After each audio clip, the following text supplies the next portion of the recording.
Hello viewers, this is Suman Dutta. তো আজকে আমরা প্রেজেন্ট হলাম এখানে নতুন একটা ভিডিও নিয়ে। আজকের এই ভিডিওতে আমরা শিখতে চলছি ত্রিপুরা এসটিজিটি এক্সাম এর জন্য ইকোনমিক্স থেকে একটা গুরুত্বপূর্ণ টপিক। তো আশা করি সবাই ভিডিওটা প্রথম থেকে লাস্ট অবধি নিশ্চয়ই দেখবে এবং সবারই একটাই কনফিউশন থাকে যে যাই পড়ছি সব বলে যাচ্ছি। মেবি নাও হতে পারে, আমার ধারণা যে 40% স্টুডেন্টের এরকম হতে পারে যে যাই পড়ছি তাই ভুলে যাচ্ছি। এটার একটাই কারণ যে অভ্যাস। যাদের অভ্যাস নেই তাদের একটাই সমস্যা যে পড়ছো আর ভুলে যাচ্ছ। তো সবাইকে বলবো যে ভালো করে বারবার একটা টপিক রিভাইজ করো, তবে মন থাকবে। তো এখানে কি আছে, আজকের টপিক হলো ভারতের অর্থনীতির বিভিন্ন ক্ষেত্র বা সেক্টরস অফ ইন্ডিয়ান ইকোনমি। বহু উৎপাদক ও পেশাদার ব্যক্তির নানা রকম কাজকর্ম নিয়ে গড়ে ওঠে একটি অর্থনীতি। খুবই গুরুত্বপূর্ণ একটা লাইন যে বহু উৎপাদক ও পেশাদার ব্যক্তির নানা রকম কাজকর্ম নিয়ে গড়ে ওঠে কি অর্থনীতি, ঠিক আছে। এইসব কাজকর্মের সমষ্টিগত ফল হিসাবে ওই দেশের জাতীয় আয়, জাতীয় সঞ্চয় প্রভৃতি সমষ্টিগত চলকগুলির মান নির্ণীত হয়। অর্থনীতির প্রগতির সঙ্গে এইসব চলকগুলির মানের পরিবর্তন হয়। জাতীয় আয় ও জাতীয় সঞ্চয় বৃদ্ধি পায়, বেকারত্ব দারিদ্র্য হ্রাস পায়। কিন্তু এই সমষ্টিগত পরিবর্তন ছাড়াও দেশের অর্থনীতিতে কিছু কিছু কাঠামোগত পরিবর্তন সাধিত হয়। অর্থনীতির বিভিন্ন ক্ষেত্রের আনুপাতিক গুরুত্ব ও তাদের মধ্যে সম্পর্কের যে বিন্যাস সেটিও পরিবর্তিত হয়। বিভিন্ন ধরনের কাঠামোগত পরিবর্তনের কথা অর্থনীতিবিদরা বলে থাকেন। তো অর্থনীতিবিদরা কী বলে থাকেন? অর্থনীতিবিদরা বিভিন্ন ধরনের কাঠামোগত পরিবর্তনের কথা বলে থাকেন, ঠিক আছে।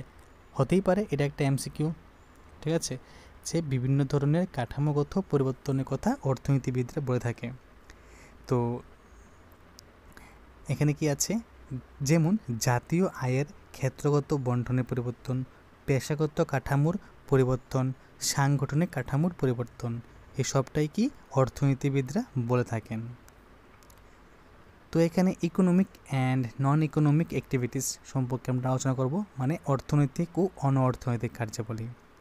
তো অর্থনৈতিক কার্যাবলী যেসব কার্যাবলী জীবন ধারণের উপায় বা অর্থ অর্জনের জন্য পরিচালিত হয় এবং যার মধ্যে একটি অর্থনৈতিক উদ্দেশ্য বা অভিপ্রায় থাকে তাকে অর্থনৈতিক কার্যাবলী বলে। মানে যেসব কার্যাবলী জীবন ধারণের উপায় বা অর্থ উপার্জনের জন্য পরিচালিত হয়, ঠিক আছে। ধরো যে কাজগুলো করলে ইনকাম হয়, টাকা আসে এবং যার মধ্যে একটা অর্থনৈতিক উদ্দেশ্য থাকে বা অভিপ্রায় থাকে তাকে বলা হয় অর্থনৈতিক কার্যাবলী। যেমন উৎপাদন, বিনিময় এবং বন্টন সংক্রান্ত কার্যাবলী অর্থনৈতিক কার্যাবলী অন্তর্ভুক্ত। মানে যখন একজন কৃষক ধান ক্ষেত লাগাবে, সেটা যখন উৎপন্ন হবে তখন সে কী করবে, এটাকে ঝাড়াই মারাই পদ্ধতিতে কী করবে, একটা শস্যে পরিণত করবে, তারপর সেটাকে সেল করবে। এই সবটাগুলো কি, এই সবগুলো হলো অর্থনৈতিক কার্যাবলীর পার্ট। অনুরূপে ব্যবসা বাণিজ্য, চাকুরি, জীবিকা নির্বাহের জন্য অন্যান্য পেশা। তো এখানে কি বলা হয়েছে যে ব্যবসা বাণিজ্য, চাকুরি ও জীবিকা নির্বাহের অন্যান্য পেশাও অর্থনৈতিক কার্যাবলী, ঠিক আছে। এইসব কার্যাবলীর মাধ্যমে যে অর্থ উপার্জিত হয় সবগুলা কিন্তু প্রত্যেকটা ব্যক্তির প্রতিটি সময় বা প্রতিটি যে সেকেন্ড আছে সেখানে কিন্তু কাজে লাগে, ঠিক আছে। সেজন্য আমাদের জীবনে অর্থনৈতিক কার্যাবলী কিন্তু একটা গুরুত্বপূর্ণ প্রভাব আছে।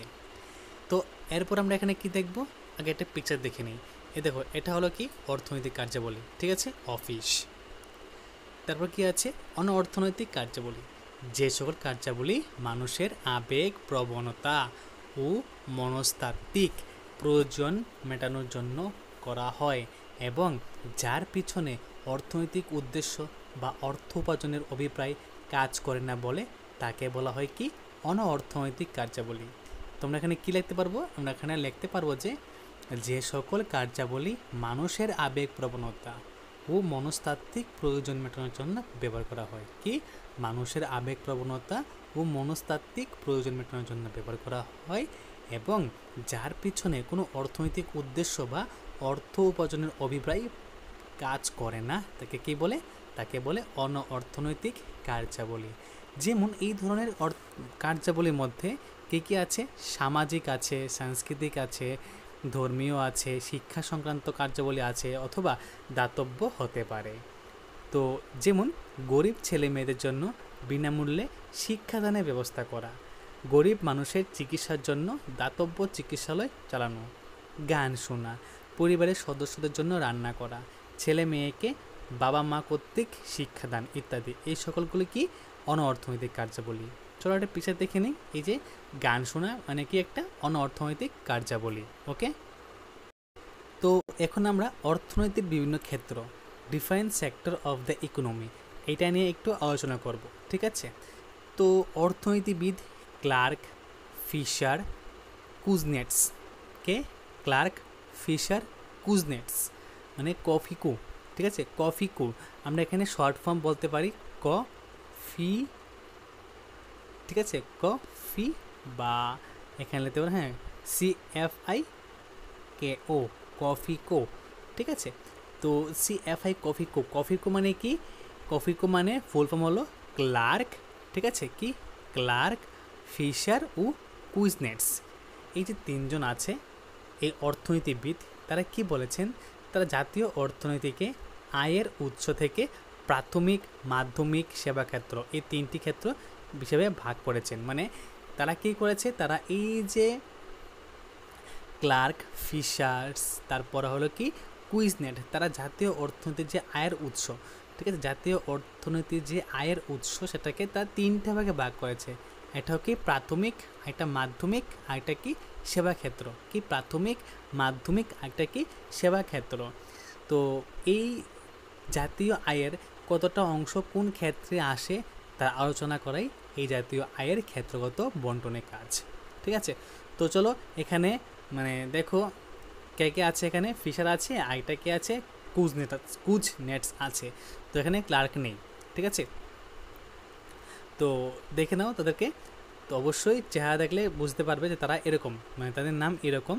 তো ক্লার্ক ফিশার আর হলো কুজনেটস, তারা অর্থনীতিতে যে আয়ের উৎস আসে ওই থেকে তারা তিন ভাগে ভাগ করেছে, প্রাথমিক, মাধ্যমিক আর হলো কি সেবা ক্ষেত্র।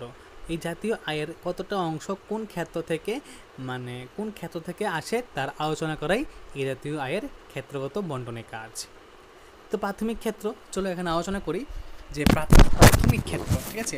প্রাথমিক ক্ষেত্র বলতে বোঝায় কৃষিকার্য, মৎস্য চাষ, পশুপালন, বনজ সম্পদ আহরণ, খনিজ দ্রব্য উত্তোলন ইত্যাদি জীবিকা, যেখানে প্রাকৃতিক একটি গুরুত্বপূর্ণ ভূমিকা রয়েছে। মানে প্রাথমিক ক্ষেত্র বলতে এখানে প্রকৃতি কথা বলা হয়েছে, মানে যেখানে প্রকৃতি আছে সেখানে প্রাথমিক ক্ষেত্র আছে, ঠিক আছে? এখানে কী কী আছে?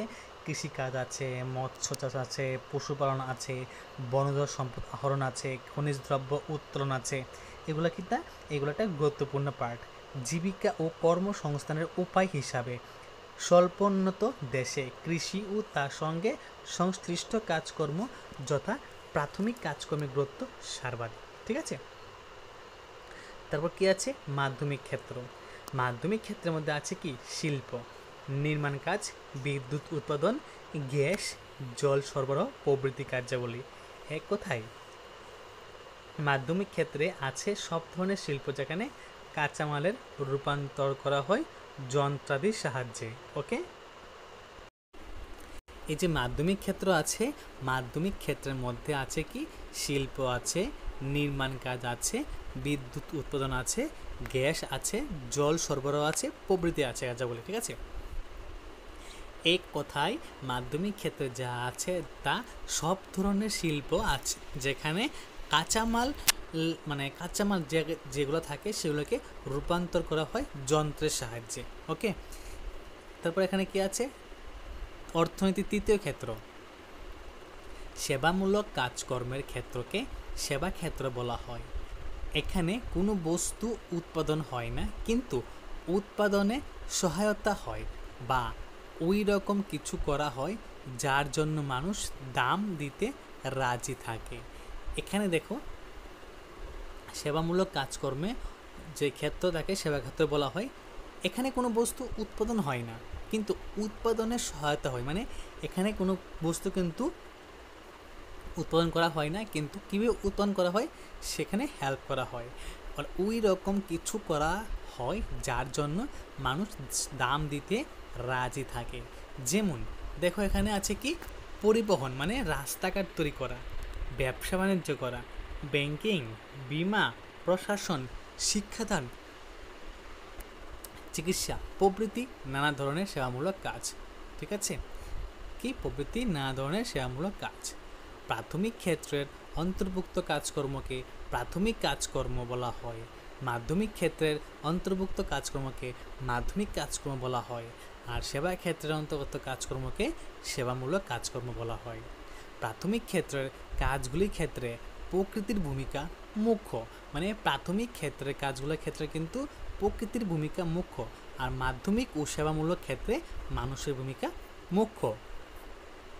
তো এটা আমাদের মনে রাখতে হবে যে অধ্যাপক সাইমন কুজনেটসের মতে ভারতের মতো স্বল্পোন্নত দেশগুলিতে মোট জনসংখ্যার প্রায় 56% প্রাথমিক ক্ষেত্র, 18% মাধ্যমিক ক্ষেত্র এবং 26% সেবা ক্ষেত্রে নিযুক্ত আছে। তারপর এখানে আছে